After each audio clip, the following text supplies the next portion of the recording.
Assalamualaikum warahmatullahi wabarakatuh. Perkenalkan, nama saya Arsuci Widiawati dengan stambuk 130 2021 0297 kelas C4. Jadi pada video kali ini saya akan menjelaskan knowledge area manajemen proyek. Jadi di sini ada 9 elemen knowledge area. Yang pertama ada scope management, manajemen ruang lingkup, time management, manajemen proyek waktu, cost management, manajemen biaya proyek, human resource management, manajemen sumber daya, risk management, manajemen risiko proyek, communication management, manajemen komunikasi, quality management, manajemen kualitas, procurement management, manajemen pengadaan, dan integration management, manajemen integrasi proyek. Jadi yang pertama scope manajemen atau manajemen ruang lingkup. Scope manajemen mendefinisikan ruang lingkup pekerjaan yang harus dilakukan untuk menghasilkan deliverable, produk, jasa, prosedur, sistem maupun keluaran lainnya sesuai dengan spesifikasi dan jangka waktu yang telah ditetapkan serta mengendalikan aktivitas apa yang boleh dilakukan dan nggak boleh dilakukan dalam menyelesaikan suatu proyek. Proses pada ruang lingkup manajemen meliputi yang pertama ada plan scope manajemen menjelaskan bagaimana ruang lingkup proyek didefinisikan, divalidasi, dan dikontrol, serta bagaimana WBS didefinisikan. Yang kedua ada collect requirements. Pada tahap ini persyaratan rinci dari produk atau jasa akhir dirakit dan diperinci. Lalu di sini ada define scope, membuat scope statement yang menjabarkan justifikasi proyek, penjelasan produk, deliverable, dan tujuan proyek yang meliputi aspek biaya, mutu, dan jadwal sebagai acuan untuk membuat WBS. Create WBS menjabarkan scope statement menjadi suatu susunan deliverable yang mudah di-manage, serta dikelompokkan berdasarkan deliverable utama. Validate scope mendapatkan persetujuan deliverable proyek secara formal. Scope control mengontrol perubahan ruang lingkup proyek. Yang kedua ada time management atau manajemen waktu proyek. Sebagian besar perubahan proyek melibatkan perubahan jadwal dan disetujui oleh sponsor proyek. Selama perencanaan, manajer proyek harus membagi proyek menjadi tugas dan membuat jadwal atau tanggal mulai dan selesai untuk setiap tugas dan anggaran untuk setiap tugas. Proses pada time management meliputi yang pertama ada plan schedule management yang merencana manajemen jadwal berisi informasi seperti bagaimana jadwal akan dibuat, siapa yang akan bertanggung jawab untuk itu.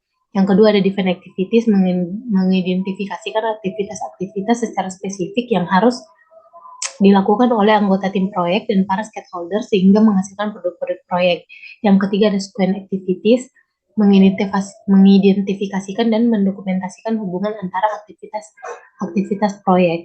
Berikutnya ada estimate activity resource, proses untuk memperkirakan jenis dan jumlah bahan atau material, sumber daya manusia, perlengkapan yang dibutuhkan untuk melakukan setiap aktivitas. Estimate activities duration, memperkirakan jumlah periode kerja yang dibutuhkan untuk menyelesaikan aktivitas individu atau tunggal. Lalu berikutnya ada develop schedule, menganalisis rangkaian aktivitas, memperkirakan durasi aktivitas dan kebutuhan sumber daya untuk membentuk jadwal proyek. Yang berikutnya ada control schedule, mengendalikan dan mengatur perubahan-perubahan pada jadwal proyek. Lalu yang ketiga ada cost management atau manajemen biaya proyek, meliputi proses membuat perencanaan, estimasi budget, dan mengontrol biaya agar biaya proyek tidak melebihi anggaran yang ditetapkan. Proses pada cost management meliputi yang pertama ada plan cost management, lalu ada estimasi cost, ada determine budget, dan control cost. Lalu berikutnya ada human resource management, manajemen sumber daya manusia. Bidang pengetahuan ini berkaitan dengan mendapatkan tim yang tepat, memastikan kepuasan sumber daya manusia, dan melacak kinerja sumber daya manusia. Proses pada human resource management meliputi yang pertama ada plan HR management, mengidentifikasi kualifikasi dan jumlah personil yang dibutuhkan serta mendokumentasikan peran dan tanggung jawab. Yang kedua ada acquire project team, menunjuk atau mendapatkan personil tim yang dibutuhkan untuk melaksanakan pekerjaan proyek. Yang ketiga ada develop project team, lalu ada manage project team. Lalu berikutnya ada risk management atau manajemen risiko proyek. Yang pertama itu meliputi proses yang diperlukan untuk meminimalkan dampak negatif risiko terhadap keberhasilan proyek. Proses pada manajemen risiko proyek meliputi yang pertama menentukan metode pendekatan perencanaan dan pelaksanaan manajemen risiko yang akan ditetapkan. Yang kedua ada identify risk, mengidentifikasi potensi risiko, membuat kategori risiko berdasarkan karakteristiknya serta mendokumentasikannya. Lalu berikutnya ada kualitatif risk analysis, memperkirakan dan menganalisis kemungkinan dan besarnya dampak yang akan ditimbulkan resiko. Lalu berikutnya ada communication management, manajemen komunikasi proyek, bertujuan agar komunikasi dan aliran informasi proyek berjalan efektif dan efisien. Komunikasi dengan para pemangku kepentingan sering menjadi faktor kunci yang memungkinkan para pemangku kepentingan untuk merasa puas bahkan ketika perubahan yang tidak terduga terjadi. Proses pada manajemen komunikasi proyek meliputi yang pertama ada plan communication management, ada manage communication, dan control communication. Lalu berikutnya ada quality management, manajemen kualitas proyek. Dengan demikian, ketika Anda membutuhkan kualitas yang lebih baik, Anda perlu memasukkan lebih banyak waktu atau biaya. Proses pada quality management meliputi yang pertama ada plan quality management, menentukan standar mutu dan standar konfigurasi yang sesuai untuk proyek dan cara pemenuhannya. Yang kedua ada perform quality assurance, melaksanakan aktivitas mutu untuk memastikan pelaksanaan proyek telah memenuhi standar proses yang ditetapkan. Yang ketiga ada control quality, memonitor kesesuaian hasil proyek terhadap standar konfigurasi yang ditetapkan dan mengidentifikasi cara mengeliminasi penyebab kegagalan mutu. Lalu berikutnya ada procurement management, manajemen pengadaan proyek, meliputi proses yang diperlukan untuk memenuhi pengadaan barang atau jasa yang disediakan oleh vendor atau kontraktor sesuai jadwal. Proses pada manajemen pengadaan proyek meliputi yang pertama ada plan procurement management, itu rencana pengelolaan pengadaan mengidentifikasi kebutuhan pengadaan luar proyek dan parameter di mana kontraktor akan diperoleh. Lalu berikutnya ada conduct procurement, kontraktor dipekerjakan. Proses ini melibatkan pembuatan pernyataan kerja, kerangka acuan, permintaan proposal, dan semacamnya, serta meminta tanggapan dan memilih vendor. Lalu berikutnya ada control procurement dan cost procurement. Lalu selanjutnya integration management, manajemen integrasi proyek. Area pengetahuan ini bersih tugas-tugas yang menentukan keseluruhan proyek, meliputi proses dan aktivitas yang diperlukan untuk mengidentifikasikan, mendefinisikan, mengombinasikan, menyatukan, dan mengordinasikan berbagai proses dan aktivitas manajemen proyek.